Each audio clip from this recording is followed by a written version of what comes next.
απευθύνεται μόνο στο μυαλό, αλλά και στην καρδιά. Το ύφος της συγγραφέως είναι δουλεμένο και μας κερδίζει. Διαβάζοντας τα βιβλία της, συμμετέχουμε κι εμείς με τον τρόπο μας στα δρόμενα, ανησυχώντας και αγωνιώντας για τις εξελίξεις που θα έχουν τα γεγονότα. Δηλαδή, μας ταξιδεύει. Η αγωνία του αναγνώστη κορυφώνεται όσο προχωρά στην ανάγνωση των βιβλίων. Περιγράφει καταπληκτικά με τα ζωηρότερα χρώματα το περιβάλλον που εκτιλήσονται οι ιστορίες. Αναδεικνύεται η λογοτεχνική της μαεστρία και το ταλέντο της. Με τον τρόπο της επιβάλλεται στον αναγνώστη που απελευθερώνεται από την καθημερινότητα και αναζητά τη χαρά και την ανεξαρτησία με το να ζήσει εντονότερα μέσα από τα βιβλία. Συνεχίζοντας την παρουσίαση των βιβλίων της, ανακαλύπτουμε το πορτρέτο της συγγραφέως Ελίζας Ζολότα, η οποία νιώθει την ανάγκη να εκφραστεί γράφοντας και ποίηση. Μας κερδίζει και σε αυτό το είδος της λογοτεχνίας. Έχει την έκρητη ικανότητα να εισχωρεί σε βαθύτερα νοήματα με τόνους ποιητικούς και εκπληκτικές εις ζωντάνια εκφράσεις. Χρησιμοποιεί πρωτοποριακές ιδέες που σαγηνεύουν τον αναγνώστη, αλλά και συγχρόνως τον προβληματίζουν. Τελειώνοντας, θέλω να ευχηθώ στην Ελίζα να έχει πάντα έμπνευση, να μην σταματήσει ποτέ να μας δίνει πνευματική τροφή με τα χρήσιμα και καταπληκτικά έργα της. Είτε ποίηματα είναι αυτά, είτε διηγήματα ή νουβέλες και θεατρικά έργα. Και πάλι συγχαρητήρια.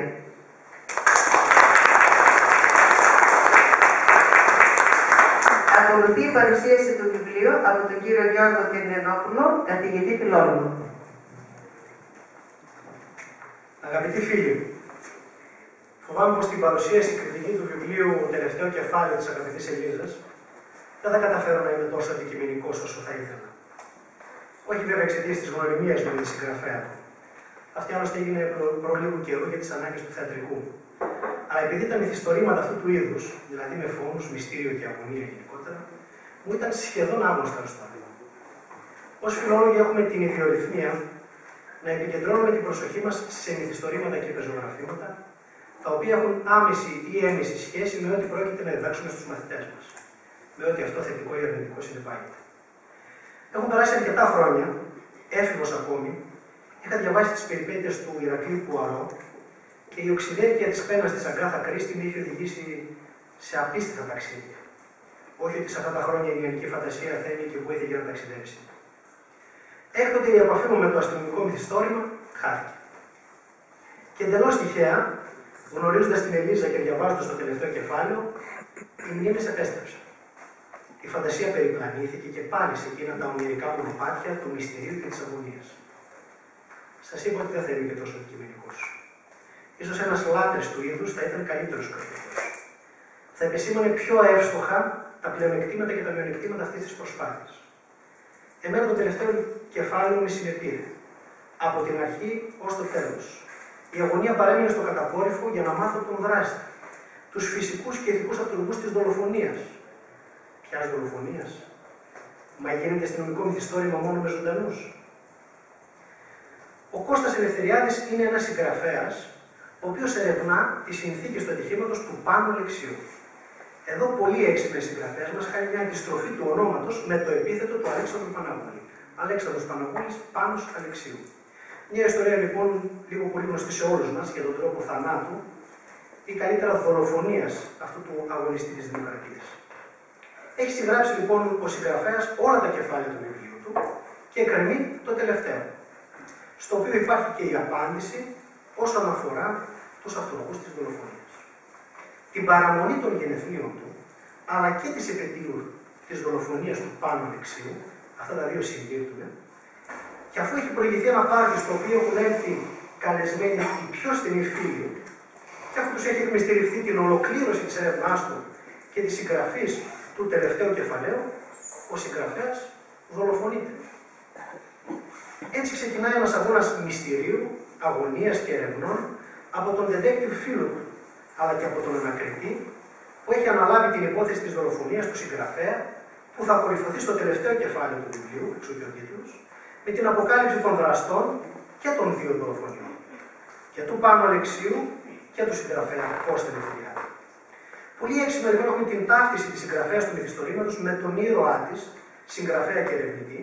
Στα βιβλία και των δύο, στο τελευταίο κεφάλαιο, πραγματοποιείται η αποκάλυψη των δραστών αλλά και των συνεργών των δύο δολοφονιών. Το τελευταίο κεφάλαιο είναι ένα ενδιαφέρον βιβλίο που κυλάει πολύ άνετα και πραγματικά δυσκολεύεσαι να το αφήσει από τα χέρια σου από τη στιγμή που ξεκινάει η περιπέτεια. Η μικρή του έκταση βοηθάει να το γευτεί μονορούφι και να το απολαύσει οποιαδήποτε στιγμή χρειαστεί, ένα μέσο που θα σε απομακρύνει από την πεζή καθημερινότητα. Πρόκειται για ένα έντεχνο σύμπλεγμα αστυνομικού μυθιστορήματος και κοινωνικοπολιτικών αναζητήσεων. Τα μηνύματα που περνάει, πολλά και επίκαιρα. Ξεκινώντας με το ότι η ελευθερία του λόγου και της σκέψης είναι ένα από τα πολυτιμότερα αγαθά της δημοκρατίας. Και πράγματι υφίσταται στη χώρα μας. Δεν έχουμε εμείς προβλήματα λογοκρισίας όπως βλέπουμε να έχει η γειτονική μας Τουρκία. Όχι βέβαια, εμείς είμαστε Ελλάδα. Εμείς γεννήσαμε τη δημοκρατία. Εδώ ο καθένας είναι ελεύθερος να εκφράζει τις απόψεις του, αρκεί βέβαια να μην ξεσκεπάζει με τις έρευνες και τα λεγόμενά του τις βρωμιές της εξουσίας, σε όποιο χώρο και να μην. Τότε αυτομάτως αποπροοδευτικός άνθρωπος γίνεται εχθρός της δημοκρατίας, εχθρός της χώρας, του λαού, της κοινωνίας, της οικογένειας και πάει λέγοντας. Και τότε καταλαβαίνουμε πως αυτή η ελευθερία του λόγου είναι επίπλαστη. Κάτι άλλο που θίγει το μυθιστόρημα αυτό, κάτι που ενώ το γνωρίζουμε όλοι, τελικά το αποθούμε από το μυαλό μας. Είναι και η δράση των μυστικών υπηρεσιών διαφόρων χωρών, όπως CIA, μέσα στη χώρα μας. Και το θυμόμαστε πότε? Σε δολοφονίες ή απόπειρες δολοφονιών, πρωθυπουργών, πολιτικών, αγωνιστών ή σε παρακολουθήσεις αρχικών κρατών, που είναι και της μόδας τώρα τελευταία. Νομίζω έγινα σαφής για το θέμα. Όπως θα διαπιστώσετε και με την ανάγνωση του μυθιστορήματος, έχουν ενεργό ρόλο τόσο στην πλοκή του έργου, όσο και στην πολιτική ζωή του τόπου μας. Δεν θα σας κουράσω άλλο. Θα ολοκληρώσω με μια μικρή αναφορά στα κριτήρια αξιολόγησης του έργου. Όσον αφορά την εμφάνιση, έχω και ένα βιβλίο να δείξω. Η εμφάνιση και η ποιότητα της έκδοσης μου άρεσε γιατί είναι λιτή, αλλά όχι πρόχειρη. Η φωτογραφία στο εξώφυλλο πολύ έξυπνα παραπέμπει στο μπαλκονάκι και τις βουκαμπίνες, γύρω από τα οποία ξετυλίγονται η ζωή και ο θάνατος του κεντρικού ήρωα του έργου. Σχετικά με την ευκολία της ανάγνωσης, η υπόθεση έχει ενδιαφέρον. Το διάβασμα κυλάει ευχάριστα και ο τρόπος γραφής δεν είναι καθόλου κουραστικός. Η περιγραφή και η αφήγηση εναλλάσσονται περίτεχνα με τους γραφικούς διαλόγους και δίνουν μια δυναμική αλλά και ζωντάνη στο έργο. Χάρη σε αυτά τα στοιχεία αλλά και το μικρό μέγεθος του βιβλίου, μπορεί εύκολα να διαβαστεί σε μία μόλις ημέρα. Όσον αφορά την πλοκή του, εδώ το φανταστικό δεν είναι αρμονικά με την πραγματικότητα. Σε αυτό βοηθάει και η ιστορία του Αλέξανδρου Παναγούλη, γύρω από την οποία πνέει το μύθος. Όπως επίσης δεν είναι και το παρόν με το παρελθόν, κάνοντας να αναρωτιέσαι σε ποιο χρόνο βρίσκεσαι.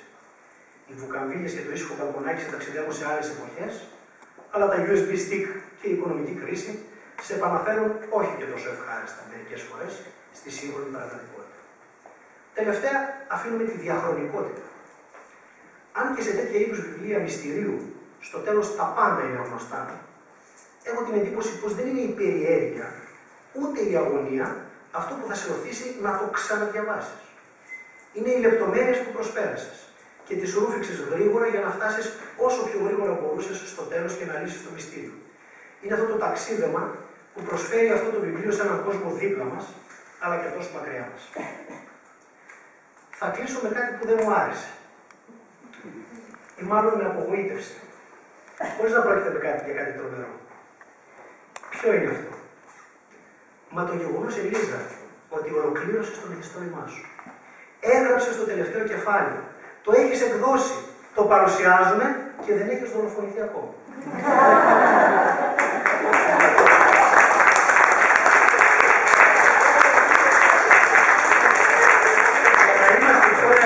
Αλλά και συνεπείς απέναντι στους αναγνώστες, ίσως θα έπρεπε να το σκεφτούμε σαν happening.